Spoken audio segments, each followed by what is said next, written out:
Assalamu alaikum wa rahmatullahi wa barakatuh. Suleiman from Canada. Assalamu alaikum, Suleiman. Wa alaikum assalam wa rahmatullahi wa barakatuh, Sheikh. Welcome to Ask Huda, brother Suleiman. Jazakallah khair. My question is that, so there is elections in the West, and we're encouraged by the community to vote in these elections. Now the question is, I personally and a lot of brothers and some scholars consider elections to be an act of shirk, meaning it's voting for a legislator besides Allah and voting for a legislation of man. So this act of shirk, I do not understand how could it be considered darura, for darura is only for haram and halal, and shirk, the only way of the Quran that it could be exempted is through iqrar. So this was my question. I was confused. Akhi Suleiman, let me ask you a couple questions in order to be better able to answer your question. Do you live in a Muslim country? Sir? Do you live in a Muslim country? Can you hear me, Suleiman? I can't hear you properly. Do you live in a Muslim country? Well, you're calling from Canada, so I don't know if you can hear me. Yes. Okay, so no, it's not a Muslim country.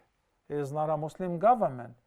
It doesn't go by the legislation of the Quran or the Sunnah, because it's obvious it is not a Muslim country. Then whatever you're talking about here is completely different.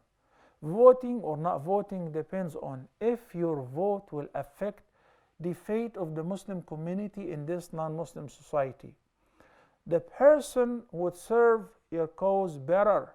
You have the right and, as a matter of fact, the obligation to vote for him. Muslims as minority in the West, we have some guys who are coming to visit us in our center, and they're very promising. We'll facilitate that for you. We'll support your rights. Muslim women have the right to wear hijab in school. Muslim women have the right to walk out in public while wearing hijab. Muslim men have the right to build the masajid wherever they want, and we support them. And we oppose the racial profiling of Muslims. Somebody is saying so, and his party is serving this purpose. And you sit back and you say, no, I'm not voting. Okay, wait for Trump. Wait for another person who would pass an amendment to ban Muslim women from wearing hijab, whether in public or in school, at work. He would racially profile all Muslims, will prevent your own family from visiting you from Syria, from Iraq, from Saudi Arabia, from Sudan, from Egypt. Why? Because I wouldn't want any Muslims. It's your fault. It is your fault. Because you sat back and you assume this is shirk. No. When I say I choose, both are non-Muslims, but I choose this guy. Let me ask you this. When Muslims were oppressed in Mecca, in where? In Mecca, where the Kaaba, the most sacred place on earth. The Prophet ﷺ said to them, go, migrate to Abyssinia. Back then Abyssinia was purely Christian country, and the king was Christian and was representing Christianity. He said, because its king is a just ruler, no one will be wrong there.